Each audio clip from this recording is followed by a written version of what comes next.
Good morning and welcome to episode 2 of Groundwater. This is Jonathan Brown in St. Augustine, Florida. I am sitting outside the Castillo de San Marcos. This wonderful, it's not a specific adjective, it's a fort. And it's pretty, and it's big, and it's made of stone. And you get the impression that you could fire cannons from here. I played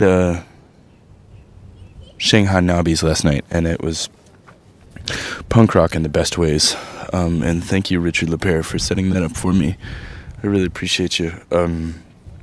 Tonight I am in St. Petersburg with Figment and Introvert. Today I wanted to tell you about the conversation I had with Elaina Valore. She is an artist from Savannah. She's a poet. She's a rapper. And she's touring right now with the Gumps. She's toured Europe. She's toured the States a good bit. She's got 3 albums out. You can find them on her Bandcamp. If you Google Elaina Valore, she will pop right up. Today she really sort of embodies the spirit of Groundwater, that if you get deep enough into the personal, it becomes universal, because a lot of our conversation is about vulnerability and what it means in art. And thank you for listening. Sorry, my nose is a little stuffy. It's just road fuzz, road snot. I'm gonna take Monday off and go to the Dali Museum and eat a bunch of Claritin and take naps and stuff. But thanks again for listening. All right. Hey, everybody. I'm here with Elaina Valore. Did I say that right? Yeah. Okay. And your cat, what's your cat's name? Simone. Hey, Simone. Simone's with us. She's gonna be making sure the levels are right and everything. So I listened to all 3 of your albums on the way from Charleston. You to listen here. to them in order, right? I think so. You're the Cactus, Lizard Girl, and then Gritty, Marsha Brady. Yeah. That's like the order. You have to listen in order. It's Okay. not like Star Wars where you can just like I mean, you could just jump around, but I feel like you really like see my whole growth. Right. If you start at the beginning. Yeah. That's dope. Yeah. And the recording quality, like everything changes by each album. It's different. Yeah. But That's super dope.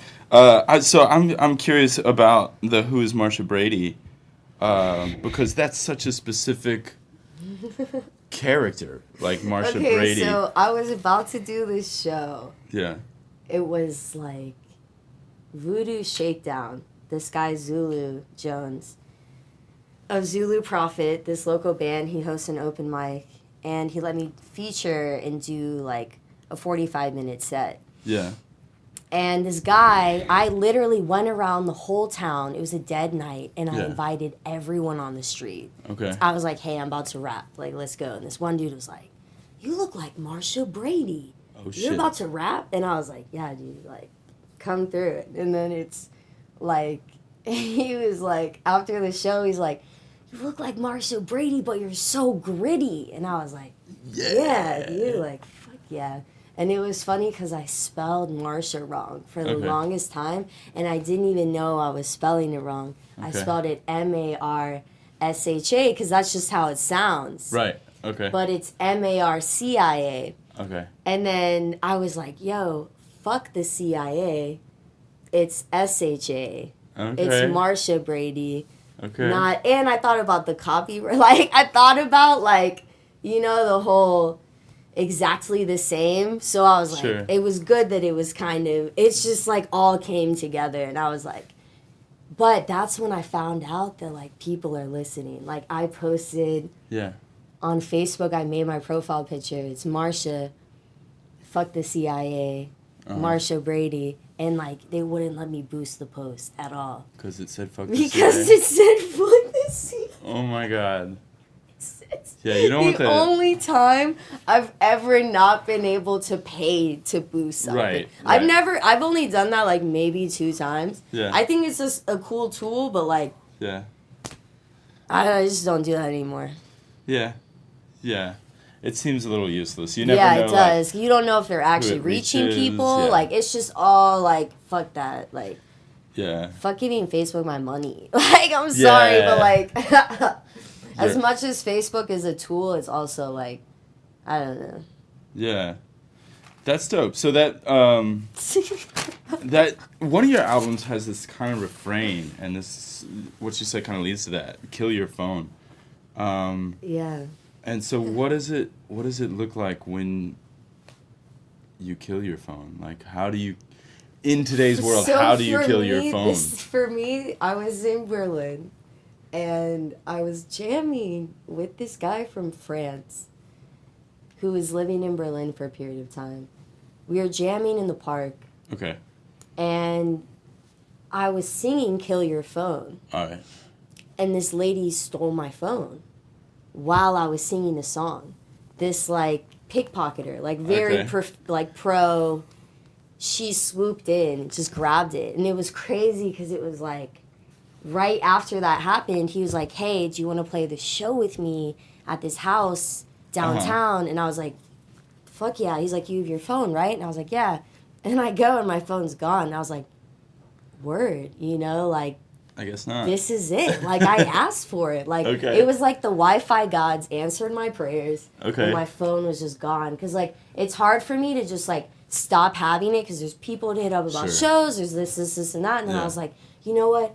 Fuck it. This is a blessing because now I can just spit on the street. I can just find people, like, find the weirdos. Like, I already was spitting on the street with my phone and my beats. Yeah. But by then, I'd bought a djembe the day before my phone was stolen. So that kind of became, like, my phone. I feel it. Was my fucking djembe, and I just play it. And I do a lot of covers. Once I got the djembe, I was doing more covers. Okay. Because, like, songs kind of became my friends. Like, a lot of Simon and Garfunkel songs were, like... All right. I would sing Cecilia... I remember I was in Prague. Okay. They had some food festival. It was like a TV food festival. It was weird. It was like they were like televising it all, but it was really good food. And I like sat and I played my djembe. I would sing American Pie a lot too. Okay. I know all the words to it, so I would sing the whole fucking song and just like practice. Like Drake, I do a lot of Drake covers. On like, the djembe. On the djembe. Okay. I love Drake, dude. Baby, I like your style. All right. Okay. Or I would say I like your smile. I change up the words. I like changing up. I actually like mimic Drake twice. Okay. Out of all my songs. Okay. That's super dope.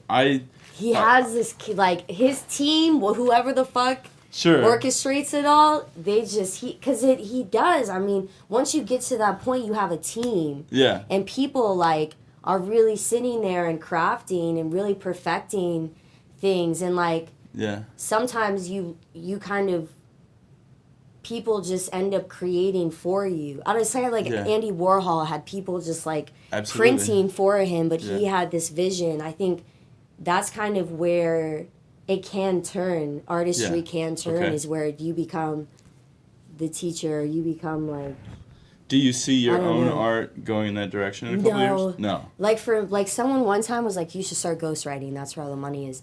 And I was like, fuck that. Okay. That's just for me. I write my shit. Yeah. And I just write that shit out. And if someone else sang it, it wouldn't sound right because it's not them. Yeah. I think we all have our own song. And like for me...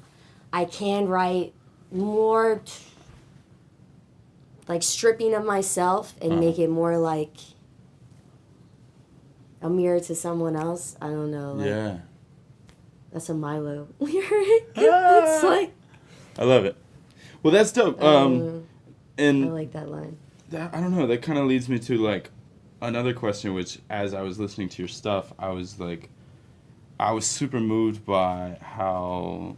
vulnerable it was and how honest it was, and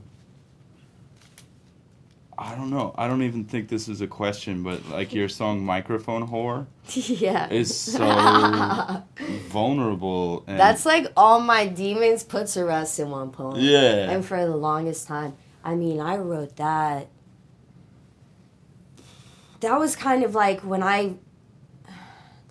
my ex had broken up with me, and he like ended up getting married, and I was just, it was so sudden. Yeah. And it was like the tablecloth was pulled out from underneath me, and I was just like, holy shit, this is fucking nuts. And then I just started writing, but I was writing about a lot of toxic things, and I just one day my friend was like, just stop writing about it. So I was like, okay, I'm gonna put it all in one poem and leave it there. Yeah. And then walk away. And that was it. And it was hard for me to perform that for a long time. Absolutely. And then I just did it. And even if I would cry while performing it, someone would always be moved. Like Norton was like, yeah. He was like, Elaina, that was so beautiful. He was like hugging me. Yeah. He's so funny, dude. Norton is so, he's so ridiculous. He's literally fucking, what's his name? Fear and Loathing, like Hunter S. Thompson. Yeah. Totally like Hunter S. Thompson-esque personality. Yeah, no, he's dope. I don't know, just on a personal level, like, that's the type of honesty that I strive for, and I wanted to say thank you for that. Wow, thank you, yeah.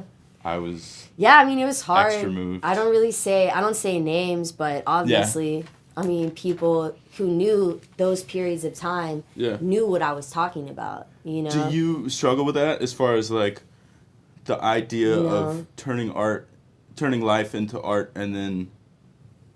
I think there's a line. I definitely think there's like, I've never had anyone get mad at me. I mean, my ex now brags about dating me because everyone's like, he can be like, that song was about me, or some dumb shit. Probably, I don't know. It's weird, you know, and it's interesting when I post, before I even made it a song, I posted it on Facebook. I would do a lot of Facebook notes. Yeah. And that's where I started. Really was. Just putting it out there, and then I would do it at I started doing open mics. I used to just do Shakespeare, and then I would memorize like a modern poem. Okay. And I would do like a different sonnet, every time I performed on an open mic. That's when I was like a freshman, senior in high school, freshman in college. Yeah. And then I started writing my own stuff. And a lot of it was about dating a heroin addict when I was like 16, 17. It was like, had a lot to do with that because I was finally articulating what I had just gone through. Like someone who had stolen from me, someone who had pawned my family's shit, who had Yeah.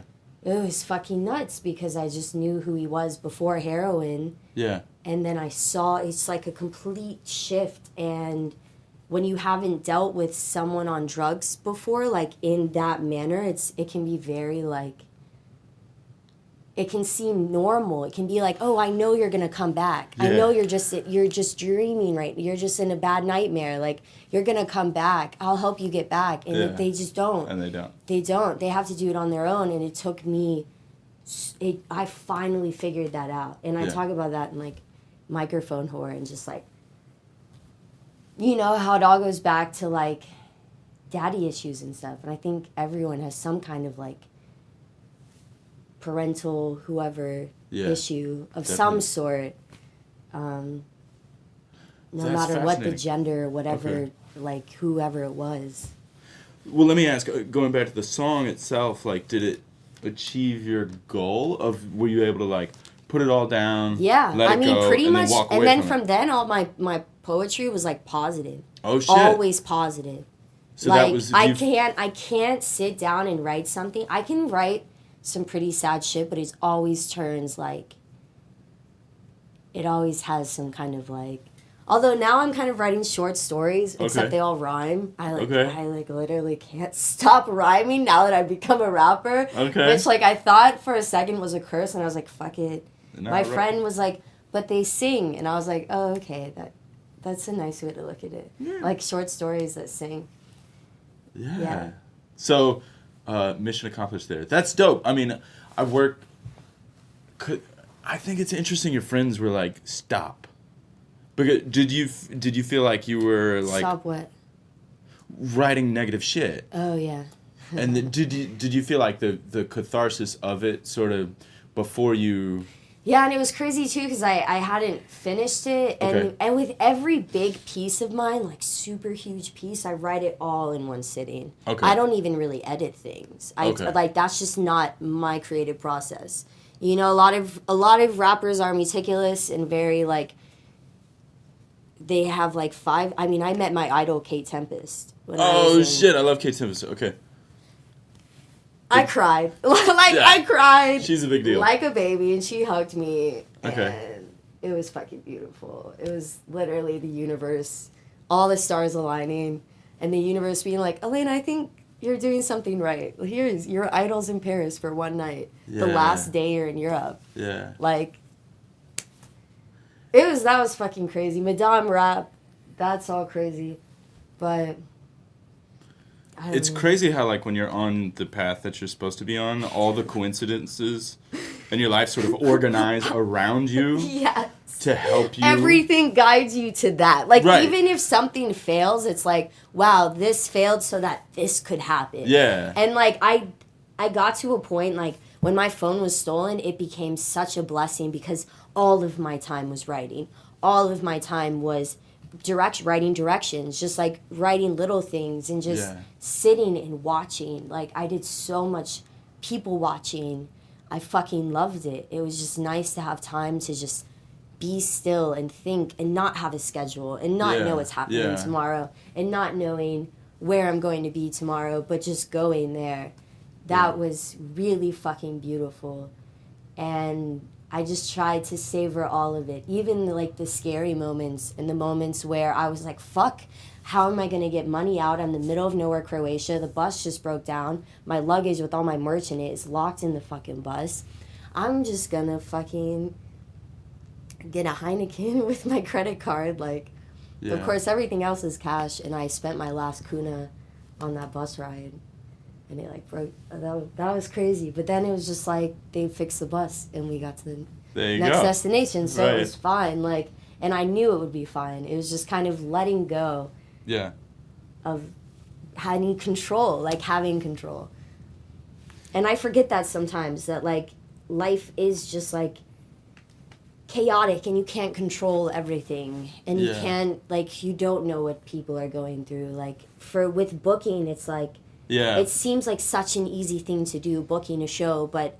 It's not. It's not. No. It's like a band just bailed on us in Athens because they double booked. Mm-hmm. I was supposed to play a fucking show in Savannah this coming next Friday. It was like a fuck Trump, like, all-women show. Yeah.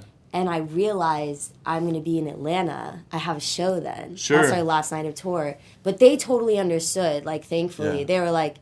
But they were really excited to have me, and it was like, damn, like, oh, I fucked up. But I can't control it all. And that's really what it is. It's like, shit happens. Yeah. That's dope. You mentioned Shakespeare earlier, and you have a song Shakespeare. About, what's it called? Shakespearean rap? Yeah, it's called Shakespearean rap. And the first line is, how many people do you know that can rap in iambic pentameter? Which is a dope first line. And I was just curious about, I got called pretentious by the local newspaper. Not really pretentious, but they called the song kitschy, which I think I love that Josh was honest, and I love Joshua Peacock. Yeah. But it was just funny, because it does come off very, like, it's very much to one crowd, because that's just, when I started rapping, that was my dream, was to rap in iambic pentameter. Okay. And then... when I made that song, it was like, I could die happy now. Like, this is dope. I kind of did what I've mostly sought to do in life. Like, I don't know how I got here, but I'm rapping in Shakespeare now, so fuck yeah. Yes. Well, I was curious about, like, how do you find your process different? While listening to that song, I thought about, like, do you find your process different when you sit down to write a rap or when you sit down to write a poem? Like, are those two different objects to you? Those are the same to you? It's all the same. Okay. Like, rapping to me has always just been spoken word. It's all the same. Okay. I think there's just, like... when I first started rapping, I wanted so badly to be considered a rapper and to prove myself. When I was younger, like when I was just like, I mean, I'm still very young, but like when I was like first time at hip hop night, I just did. I burst on the stage and literally the host was like, "Are you really about to come on stage?" in the mic. And you're like, and I was like, "Fuck yeah!" And I grabbed the mic, and it was freestyling, but I just spit like one of my things, one of my like poems, and left the stage, and everyone was like, "Come back up, like come back up," and I was like, "Word, okay, word," and. That's dope. Yeah, and I've met a lot of like evil people through rap, but I've also met a lot of really beautiful people. Yeah. So it's like anything in life. And I finally feel like I've gotten to a point where I'm around like-minded individuals. Sure. On a lot of levels. Yeah. Yeah.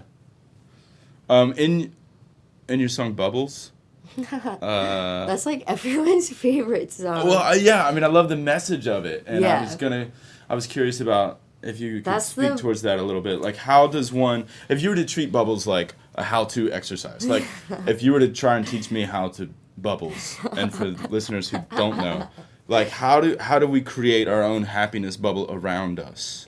Because like you said, there's like some evil shit in the world. Yeah, I think it's when those thoughts creep into your brain. Like those thoughts of like, am I good enough? Yeah. Am I doing this correctly? Like, things that kind of start anxiety for me, because I have trouble with anxiety, and sometimes I get so overwhelmed, I just like start crying because I don't know what to do, but then I kind of just sit there. Right. And I have this one poem where I literally write as if I'm talking to myself, like convincing myself to be happy. Okay. Because like, why not? You know, like a lot of my messages have to do with like, why not short yourself of happiness? Like, why you're here, you're living, you're breathing. Yeah. Why not enjoy it? Right. So I guess for me, and that's why, like, even if I start writing something sad, it turns positive. Mm-hmm. Because but I have to articulate the bad shit. I have to put that out on paper. Dope. And then I can be like, okay, but it's going to be okay. Let me ask, do you feel like the process itself of writing is some sort of alchemy of emotion? Like if you have... Definitely. Okay. For me, like, I have to really be... I mean, a lot of it comes from sadness, a lot of my poetry. So when I'm really happy, I'm just chilling, like, now I've gotten to a point where I just freestyle, like, sure. I don't even really, like... I mean, I'll write shit, but I'll freestyle a verse, and then I'll edit that. Okay. And then I'll be like, okay. And if it doesn't flow, it doesn't flow, period. Right. Like, if I try to force, I don't like to force shit. Like, my best stuff comes when I just let it all out. And I let it flow, let it go, let go of my ego, and just, like... It's fascinating. And in freestyling, I've finally gotten to a point where I'm completely uninhibited. Okay. It doesn't matter who's in the crowd, who's watching, I just let go. How I think people do you like freestyle? Like, I know that sounds so people like a silly Knife question. and Migs, all of the Dope Sandwich crew, because I used to be on Dope Sandwich. It was inspiring to just hear them cipher. Yeah. Because they would just go for hours. Like, they would go forever. Yeah. And just sitting around that, immersing that, hearing their wordplay. It was just really fucking dope. Yeah. And I learned a lot from that. I will say that was one of my favorite parts about Dope Sandwich, is just when we would chill and rap. And other than that, it was a little complicated, but that was a great time. What, can you speak to what, you said something that sparked me, the idea of like losing an ego. Because to be an artist, you gotta have some form of ego, and sometimes you gotta have like, you gotta at least believe in yourself enough to put it down. Yeah. And then you gotta believe in yourself enough to at least share it. Mm-hmm. And so there's some ego in that, but there also, it's like this weird balance between embracing an ego and then escaping an ego. So like, how do you said like, so it's, just so I'm clear, escaping your ego helped you with freestyling. Yeah, it's just kind of like, am I doing this right? Okay, so the and critic just voice. That whole, that whole voice that's just like, are you doing this right? Are you sure this is this is da da da, and it's when I just don't think about it, when I don't think about what's going on around me. When you don't have like the judgy mind. I just literally, I mean, sometimes I just close my eyes and rap because I'm looking at myself. I'm rapping at myself a lot of the times. Like, sometimes my lyrics can sound pretentious, like I'm talking down, but I'm really not. I'm talking to me. I'm talking to you, whoever wants to listen, but I'm mainly speaking about myself or to myself. Okay. But when I freestyle, I let all of that go, and I just like let myself go to different places. If that makes any sense. I don't know. Yeah, no, that definitely makes sense. And it leads me to, like, you have this other song about, forgive me if I butcher the name, but bussing tables? Yeah, bussing tables. All right, and your first line is something like... Girl, you're too beautiful. You're too fine to be bussing tables. Right. And the way you say it, you're like, you're too fine to be bussing tables. And it made me think, and I could be, like, way off base with this, but it kind of made me think you were, like, taking on the voice of the male gaze. Yeah. Like, in a way that, like, some, like, creepy old man would say that to a waitress. So I was working as a hostess. Okay. At this restaurant, this really shitty corporate restaurant. Okay. I can't even remember the name of it right now. I've, like, blocked some of that from my memory. Not all of it, but, yeah, they'd be like, girl, you're too fine to be bussing tables, like... Yeah. And kind of convince myself to think that I am fine and that I can do more than that. I think it also, because I was literally bussing tables and I was like, man, this sucks. Like, I'm tired. Mm-hmm. And that was my first slam I ever wrote, was that. Okay. And it's funny that I just recorded it on this third album. Okay. But it's ingrained in my brain. And that was like, you're too fine to be bussing tables. Come to my world, a mystical invasion. It was kind of me just getting out of my reality of bussing tables and just imagining this whole world where we can just chill and not have to worry about, you know, if that dress fits you or if your daddy ever cared about you or if that douchebag loves you. Sure. It's all those tears clouding your eyes say adieu. For it's time to see new dawn. A silhouette becomes a statue of bronze. Like, it's kind of like you are worthy of what you want. Oh, dope. Yeah. Okay. Do you think a lot of artists feel like they're not worthy of what they want? Yeah, I mean, I think... Or maybe just a lot of people feel like that. I don't know if that has to do with art. Yeah, I think a lot of people are feeling a lot of things. And I think what it is a lot of people think they're alone in some thoughts. Yeah. I mean, with Facebook and stuff now, I think things come out more. And sometimes it's in a good way, and sometimes it's in, like, a really weird way. That's, like... Yeah. I don't know. Yeah, I mean, it can feel isolating to, like, stare at your phone all day, and you look at you got 2,000 friends, yet you can't remember the last time you had coffee with any of them. Yeah. Yeah, totally. And it's hard to find connections like that now, and like even when you try to make connections like that, some people aren't trusting of it. Yeah. Or they're very guarded. I mean, nowadays a lot of people are very guarded and they think people are out to get them or hurt them or harm them. Yeah. They don't even want to like walk down the street or whatever. Yeah. I see that as a theme in a lot of your work about like the notion of getting lost in the internet and how we should resist that. I mean, I'm guilty of it. I have my friends, because I have so many songs that are like, I wouldn't say anti-technology, but just like being aware of your like presence, I guess. And I mean, if you want to put all of you into that dimension, then go for it. If that's what makes you happy. Yeah. Like, and I have poems like this poem I wrote in Europe where it's like about this guy who marries his iPhone. Oh, wow. You know, like... Kind of like a her thing going on? Yeah, like, did you hear about the guy who married his iPhone? He doesn't even regret it. He cages himself in apps and scrolling pages to troll. I don't know. So, like, on a practical level, like on a personal, practical level, like putting that philosophy in practice, how do you negotiate resisting getting lost in the internet and then being an artist, because the means of distribution are the internet? Like, you could tell me to kill my iPhone, but I listened to your albums on my iPhone in the car. And that's the thing with you know me. what I mean? Like I had to access it. I don't hate technology, and I don't think you should kill your phone. I think kill your phone was me getting to a point where, like, I mean, with booking, with having to reach out to all these strangers, and it's like a rabbit hole, you know. I feel like Alice. Yeah. And I feel like the deeper I go, like sometimes I lose like track of like, and I just say the same things over and over again, you know. It almost feels like, okay, and that's why, like, you know, booking a tour can be really stressful, but then once you're on tour, it's like, fuck yeah. It is. You know, it's just like, I don't have to worry about shit. Yeah. I'm just chilling, you know, and like, yeah. I think the more work you put into it too, in time, like for me, I fucking procrastinate everything. Sure. In all of facets of my life. Yeah. I will get something done, but I'm not good at getting them done a month early, 2 months early. Okay. And whatnot. And so for me, like booking, I will book like a month before or a month and a half before. Right. Like I'll plant seeds, but like, I don't know.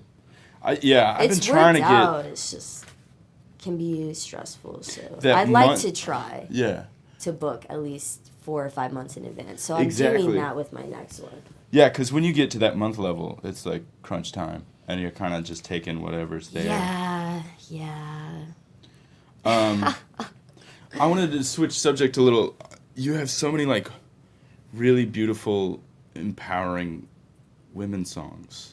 Yeah. Right? And I wanted to quote you and kind of ask you about it. You have totally. You have this one line, and it's a song, I think it's called Colorful Cassettes, right? And you say, feel me, love me, hold me, but you will not own me. Yeah. Right? And what I wanted to ask you is, like, what is your opinion on why do dudes try to own women, particularly who they've seen naked? And I add that caveat at the back of it because the previous line was something about, like, I'm going to take off my dress and just taking off be naked in front of you and like embrace me, but you don't get to own me. And I love that and I respect that, and I'm genuinely curious, like, why do dudes try to own women? I think it's just another notch in the belt. It's almost like the prestige of it, the title of it, like, I'm gonna be straight up, like, you know, this rapper wanted me to be his girlfriend, and I was like, no, because I know you're just doing this as a look, you know, and I told you from the beginning, I don't want to be like this. Like, we can be intimate, but I don't want to be your girl. Like, I don't want you to claim me. Because I don't respect, you don't respect me enough to even treat me that well to begin with. Yeah. So why would I let you? And there's something lost in being owned. I mean, I work at a register at a deli, most of the day, and women will say, like, I'll be like, what's the name of the order? Even if they're paying, they say their husband's name. They'll be like, John. Yeah, and it's just like, what? Do you not have your name anymore? Like, I don't know, like, marriage is kind of no, right? Yeah. Because through marriage, you lose your name. Yeah, in a lot of cultures. Is just so, like, I feel like the concept is still very much alive, but it's dying. But I mean, our society is just, like, growing so, like, image, even more with the times, with technology and with... Yeah. But, like, even with all of this sharing, it's like, it's still hard to communicate with people. It's still hard to reach people. Yeah. Even though they live in, like, 10 dimensions, it's like you could hit them up in every single dimension and they still won't get back to you. Yeah. Even though they see it. Even though you know they see it with the technology, with them people posting. You know, it's like... And it almost makes people crazy because they're like, hey, I called you, but I saw you posted a status, like, you know, an hour after I called you, but you didn't call me back. Like, people, like, just, like, weird stuff like that. Like, weird, like, I don't know. It's just, like, it's like changed the game in a lot of ways of like you don't have a lot of privacy. No, you don't. Especially if you're trying to... If you really actively participate in it. Right. If you're trying to make a career in art. Yeah. I struggle with that. I don't... Like, I went home for... What was it? This last holiday? Christmas? Yeah, I went home for... My brother's girlfriend was like, yo, are you and Trisha still together? And I was like, yeah, we're awesome. We're going to Trinidad. What's up? And she's like, oh, because I just, like, don't see you post about her a lot on Facebook. Yeah.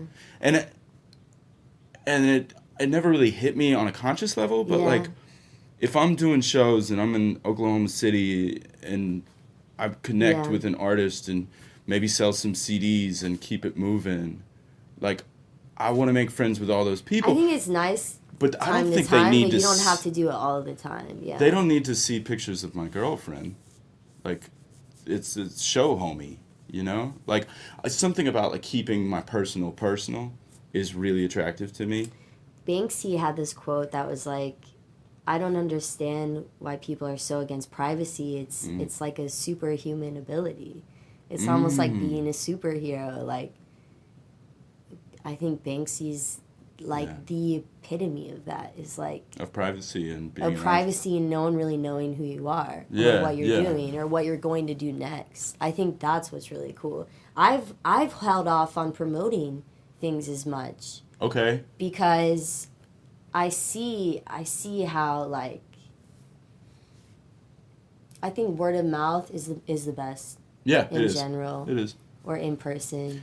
And like promoting, it's so like short-lived, whereas if someone likes your shit and finds your shit, then they're going to get all of your albums, then they're going to share them with their friends, they're going to sit around and go, oh, you got to listen to the song. It's like... And I think Torrin showed me that, because I don't think I really met people that really believed in my music outside of my friends until I left. Yeah. And the first person who bought my CD gave me $60. That's real as fuck. That's the first time I sold a CD. And my beats didn't even work. It was all spoken word. Wow. And I sold that CD. And I'm finally about to release a spoken word album. Yeah. Which is crazy because, like, everyone's always seen me as a spoken word artist, but all the things I've recorded has been musical, more musical. Sure. Even though I'm mostly just, like, spitting and like chilling, like a little bit of singing, but yeah, now I'm just kind of like, and I've thought about producing my own beats for it, and then I was like, you know what, fuck it, I'm just gonna make this my voice. Yeah. And it's all the stuff I wrote while I was in Europe for 2 months. It's this moleskin that I filled up, this little moleskin, and I didn't fucking lose it, which is dope because I almost lost it. I love it. And back on the topic of, like, I don't know, I just love it because there is a lot of misogyny in hip-hop music. Yeah. And you are... Well, it's funny because, like, that's, like, one of the first questions I get asked is, like, how do you feel about misogyny in hip-hop? And it's kind of, like, the fact that you're asking me that is kind of, like, criticizing, I feel like. Like, what am I going to sit here and be like, oh, I love it? Like, nah, like... Does it piss you off to be labeled as like, yeah, man, she is a dope female rapper? I really, honestly, you know what I mean? Like to be care. Identified as people, instead of just like a rapper. Like I've literally, cause I've done it to other girls, and I've realized like they've told me like, yo, Elaina, I take offense to that, and I was like, oh shit, I didn't even know, like a lot of stuff with gender and stuff. I've just recently through Quolab, this community organization that like opens up a space for people that are everything, you know, and identify as something else than what they were born with. And like through all of them, I've realized how important it is to like ask someone's pronoun. Yeah, it could be important to someone, you know, Absolutely. And like that's not a thing that a lot of people have like thought about. Yeah. I think. So you're down with your pronoun, like you're like, fuck it, I'm a lady rapper. You can call me a dude too, like I don't care. Yeah, you don't like, give a shit. like I don't know. I was just curious because I know I sound silly, but I read Amy Schumer's new book, and she talks about how she hates being labeled like what's it like being a female okay, comic? It depends on how people say it, too. Okay. Because, like, if someone's like, oh, you're good for a female, like, that would be like... That's weird. What the... Like, this one dude was like, girls can't rap. Literally this party. And I was like... Okay. And then I spit, and he was like, word. And he, like, walked away. He was just like, okay. Yeah, I wonder if that was his intention in the first place. To be probably. Like, I don't know. But it was, like, the way he was saying it, too. Like, I guess maybe he was trying to get a rise out of me, but, like... But it was fun, no, but he didn't even know, like... that I was a female, like, and my friend was like, oh, who's hosting the party, was like, oh, Elaina raps. And he's like, females can't rap. I'm like, oh, no, dude. Hear me out for a second. That's backwards as fuck. I wonder if I think I spit bubbles to him. Ah. Yeah, dude, I flip positivity on him. Watch out. Speaking of gender stuff, you have this line, I don't know, forgive me if it's, like, too much to mention, but you have this song called God Reigns. Wi-Fi God's Reign. Yeah, Wi-Fi God's Reign. Yeah. And the end of the song, you sing this almost like hook or outro. Lost in the internet. It's really beautiful. Is But you say, and I had to rewind it, and I rewind it just so I made sure I didn't misquote you, but you say, and if you say, and you do it so beautifully, and I like all laughed. These bitches want to suck my dick. You can suck my dick, but only if it's real quick. Right. Only if it's real quick. And I was like, what? This is I thought Nana's. it would be funny to flip the table. To say something misogynistic as a female and people like being like, what? But then even questioning it to begin with. Okay. You know? Like that's when I like mimic Drake. Real quick. We used to freestyle over that beat a lot because that beat's fire. That beat is so dope. But yeah, I thought it would be really funny. And I think it threw a lot of people off, but people love that song mainly because of that, I feel like. Well, I mean, the song is gorgeous. I like the song. And then that happened, and I was like... And I wrote that. I think I need to pull over and listen to that again. What did she do? I wrote that poem the day of my grandma's funeral too. Wi-Fi God's Reign. Okay. And what's weird, I did a performance art piece at the Jepson, the museum here, where they took my words and then they also took a Kinect, an Xbox Kinect, and they projected us on a screen, on this huge screen in the museum. Okay. Like on the whole wall, and then I was spitting my poetry about technology. What? And yeah. And you have a song called It was called Wi-Fi God's Reign.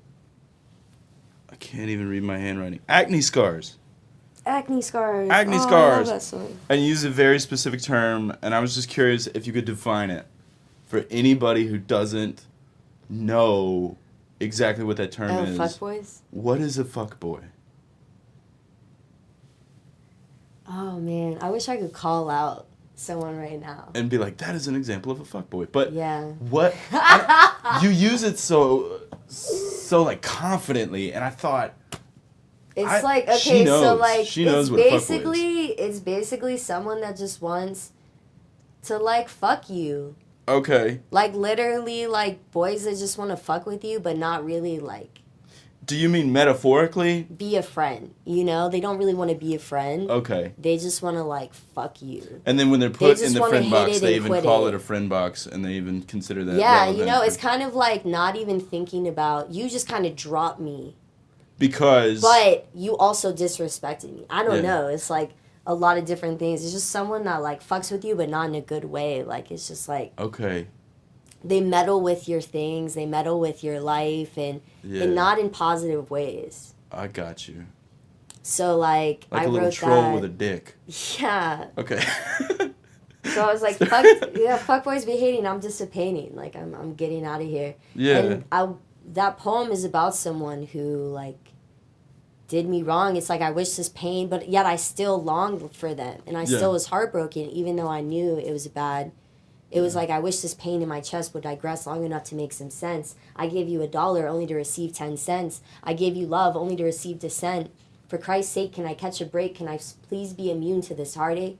Can I please be in tune and rational enough to take you out of the room in my broken heart? Makes me sick to my stomach because I put up with too much. Two star-crossed lovers, two bees never meant to hover together. Because it was kind of like, we aren't meant to be together. And I always knew that. Sure. But a part of me really did care. Yeah, of course. Care. And so it was kind of hard to see that relationship go. Yeah. But it was the best thing to happen. Yeah. So, like, with my other ex, too, like, any of my exes, I just think at points in time you can be really good for someone, but I think sometimes you just become different people as you grow and as you develop. Sure. But I don't know, you can like grow and develop together, but some people, they don't. Yeah. They just don't go the way you go, and there's nothing wrong with that. It's not like they're bad or you're better or whatever, you know? Like, sure. I've never really seen myself as like better than anyone or like more entitled or whatever, like. Yeah. And you have a song dedicated to house shows. Fuck yeah. And I play a lot of house shows, and I wish I played more, but I host house shows as well for touring artists, and I was just curious if you could speak a little to that, because if you tell that to people outside of a music culture, they have no idea what you're talking about. Like, so what is a house show? Like, what does it look like? Why does it happen? A house show happens when there isn't a place for the kids to see music. Okay. I think. Because, like, Savannah, they don't let people under 21 into bars. Oh, snap. There's no 18 and up. And, I mean, now there is. There's starting to be now. Okay. But so it's an access to music thing. Yeah, it's literally like if this place didn't exist, people wouldn't get to see edgy, very cutting edge, brutal bands on any genre. Right. And that's another thing you mentioned in your song. And that's how I started. Genre shit. I would literally spit poems in between punk bands, in between ska bands, in between hardcore bands. Like, anytime someone let me use a mic, and while they were tuning, I'd just be like, hey man, do you mind if I spit something while you tune? They're like, fuck yeah. Like, big bands in town, like Crazy Bag Lady and stuff. Yeah. Like, Derek was just like, yeah, you can spit on the mic. I don't care. Right. And so it kind of came from that. And that's how a lot of people, they just saw me as that girl with the long blonde hair who just would have the microphone randomly. And, like, no one really questioned it. So it was like, and it was through house shows that really my fervor for music and dancing was even more fueled. That's dope.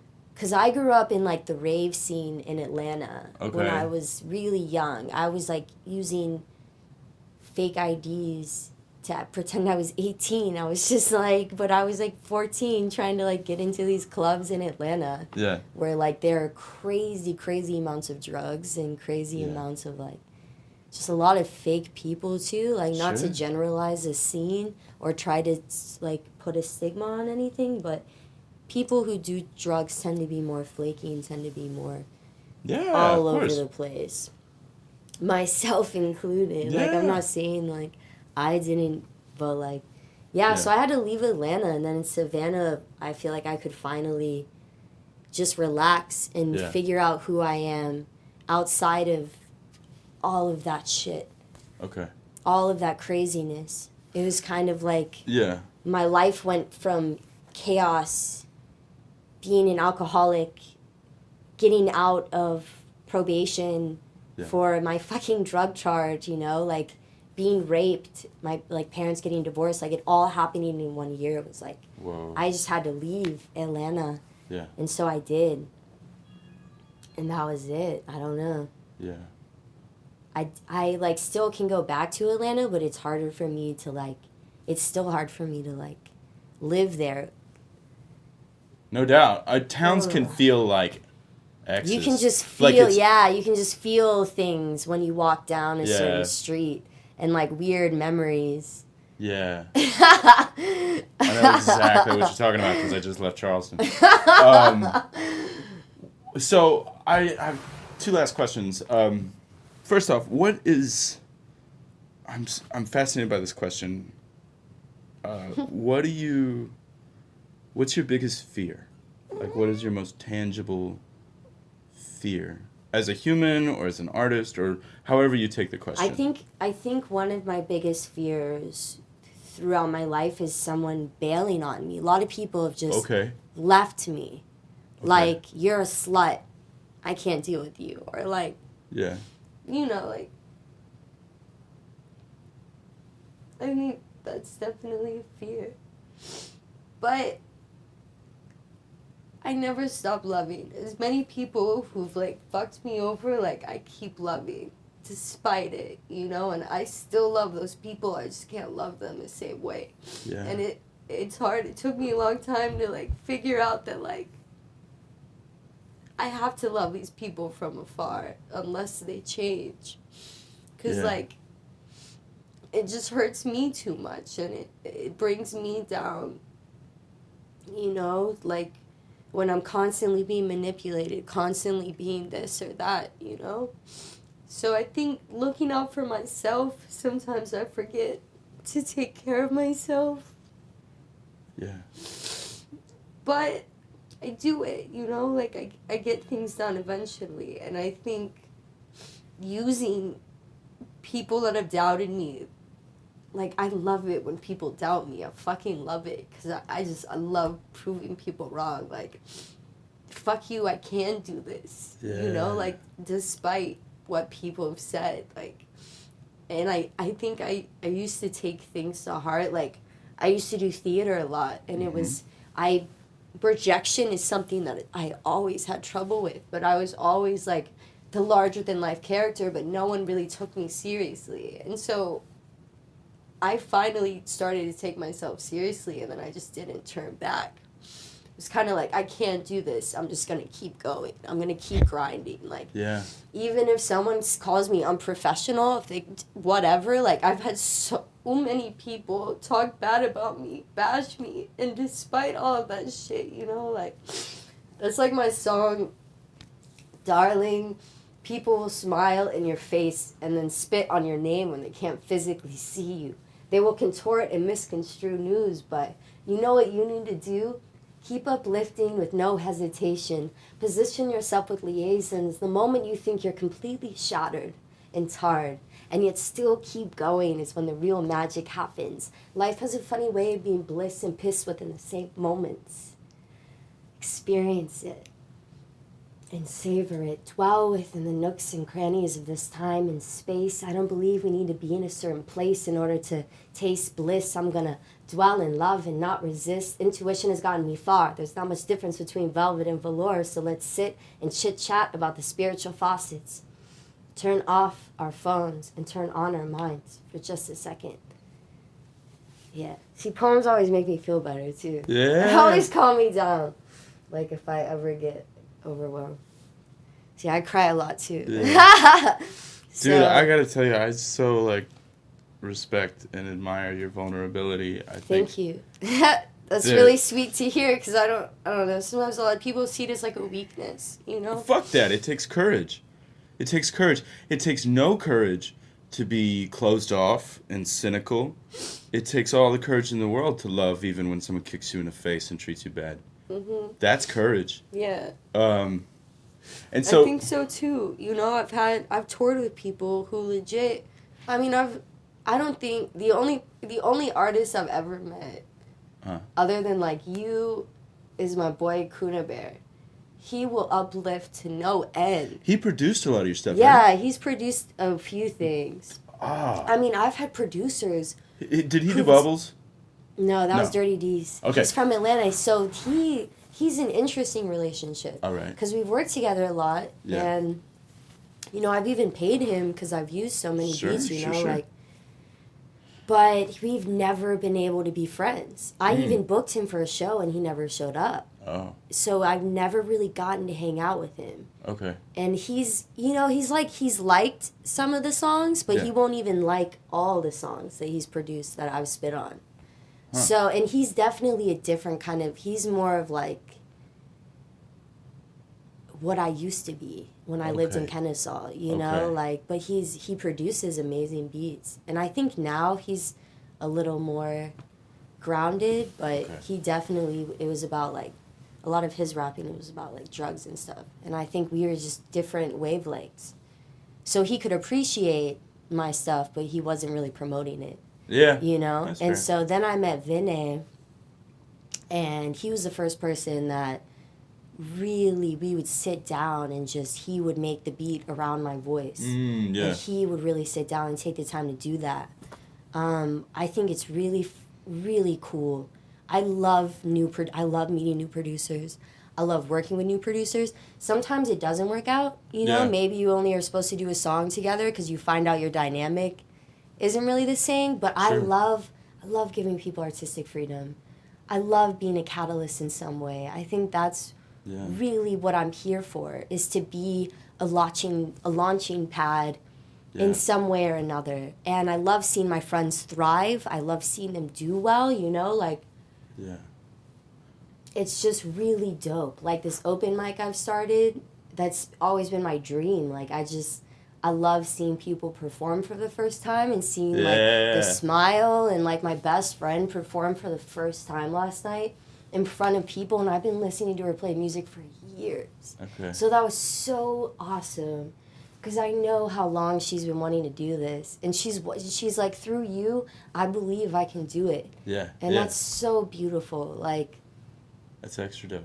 that's so nice. I love people that, because I don't think people take enough chances on people. Yeah. You know, and I don't, you know, people, they kind of build themselves up to this prestige, and then they can only hang out with people who are at this level. But it's like, no, I think, and it was really hard for me to find people who'd even guide me.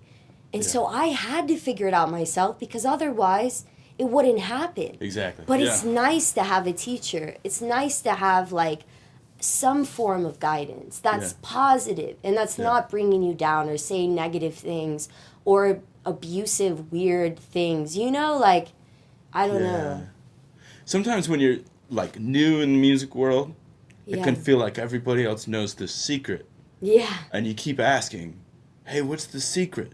And they keep saying, Just nah, do it. I can't tell you. No, just do it. That's really all right. it is. And then that's the secret. The secret is, oh, you mean I have to take the ball and run with it? Like, I've only produced one track, and Vinay, like, did some production on it too, but, like, I know I'm capable of it. Yeah. It's just, and I know that's where I want to go next, but it's just about starting. Like, I have all the equipment. I just need to do it. And so... Yeah. That's dope. All right, so I got one last one.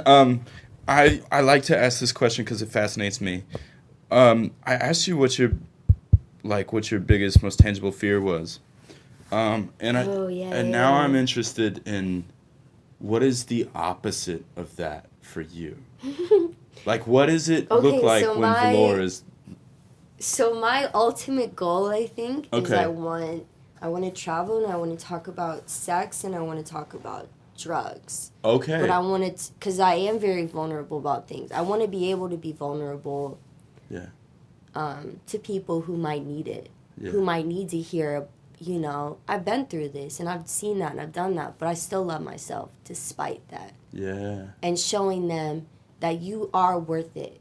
Encouraging people to love themselves.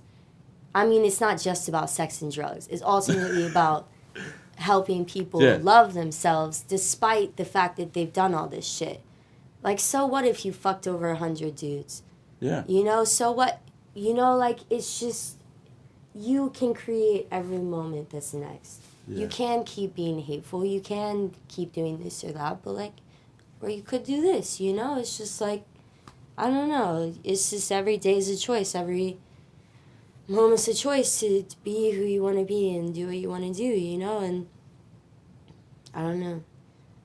That's why sometimes for me, I just need to remind myself to relax, because I feel like I have to be busy sometimes, but it's good. It's good to not be busy and just to be.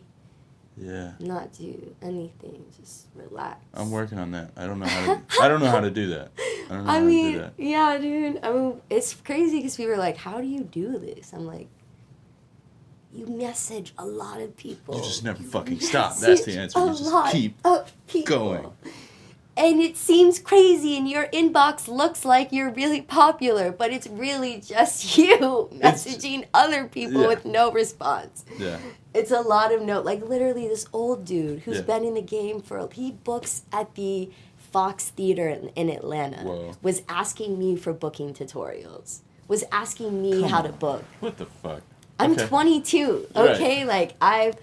But I feel like I have finessed in some way. I don't know. Well, okay, so I'm fascinated by this. What would you do if booking just took care of itself? Because, like, I feel like I'd be working on more stuff. Okay, so you would... Is that the end game, and until then you just do it yourself, or do you just always see yourself doing it yourself, or? Yeah, I feel like I write the most when I really don't have a lot of deadlines. Because when I have a lot of deadlines, it's all I'm thinking about. Okay. I'm like, okay, what's next? What needs to be in place? Da-da-da-da. Okay. So, I think after I kind of freaked out the other day, when this venue bailed on me, that was kind of like the straw that broke the camel's back. I was just like, okay, I can't control this. This is all chaos. It's so close to the deadline.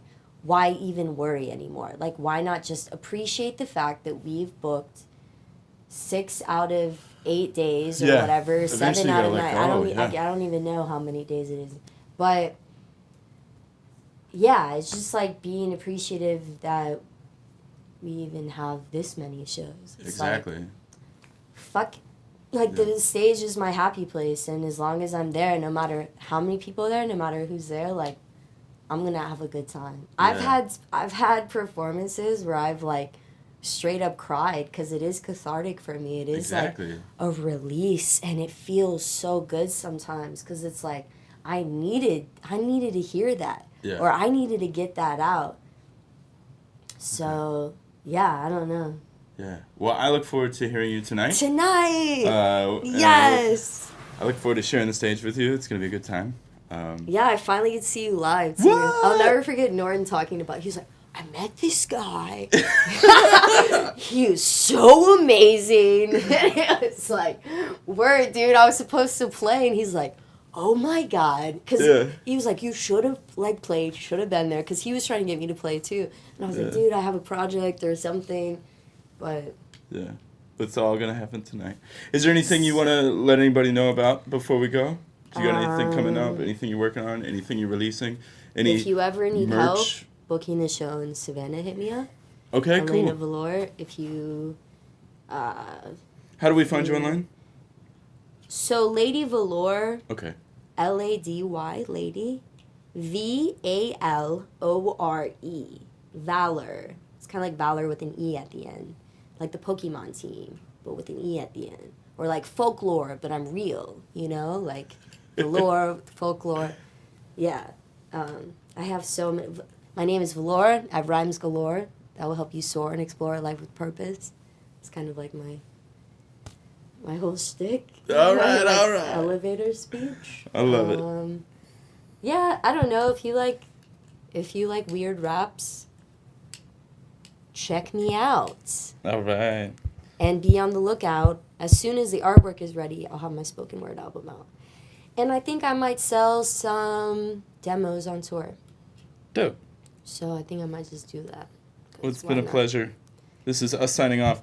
Thanks, everyone, for listening. And we will see you next time. Bye! And if you like what you heard, get my new book on Amazon. It's called Fight Dirty. My name is Jonathan Brown, and my website is www.jonathanbrownmusic.com. All right, we're going to close it out with one of Elaina Valore's jams. Miss Valore. Please look her up. Find her on the internets and ask her to come to your city because I know she would love to. She likes to get on the road. So holler at her. Tell her you were moved and tell her that you'd love to see her play your favorite dive bar in your town. Up next on Groundwater, I have some really exciting news. I interviewed Marjorie Wentworth, the poet laureate of South Carolina, and also Dope Knife, who just put out an album on Strange Famous, which will be released January 27th. His EP on Fake 4 is available now. So you can look forward to that. We have Dope Knife, and we have Marjorie Wentworth, and we have lots more tales from the road. I love you. Thanks for listening.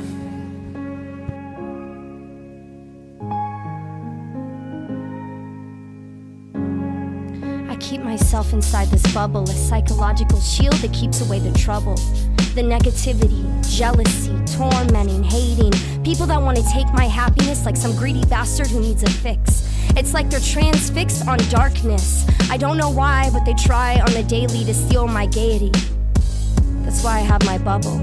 Keeps away the madness, pretentious, reckless people that want to bring me downward. I see them all unfold in front of me. Merely smile and find serenity amongst all the chaotic bullshit, the fakeness. When I receive the messy frustrations people project onto me, I send positivity, I flip it on them. They can pretend that they don't like me, but really they wish they had such a precious bubble of clarity. Let themselves decay in disparity. Join me in the hilarity. We'll laugh until their demeaning words are but chirping birds. Darling, they don't see how wasteful it is to hate. Let's show them how wondrous it is to love and not discriminate. We are but specks in the universe. In this moment you are hearing this poetic verse, maybe enjoying, critiquing, digesting, realizing you too can create your own beautiful bubble. Shake off the ugly growing inside of you and toss it to the rubble. Enjoy this breath. Next time someone tries you, just rest, relax, digress. Take another deeper breath. And another. Nice, isn't it? To just breathe.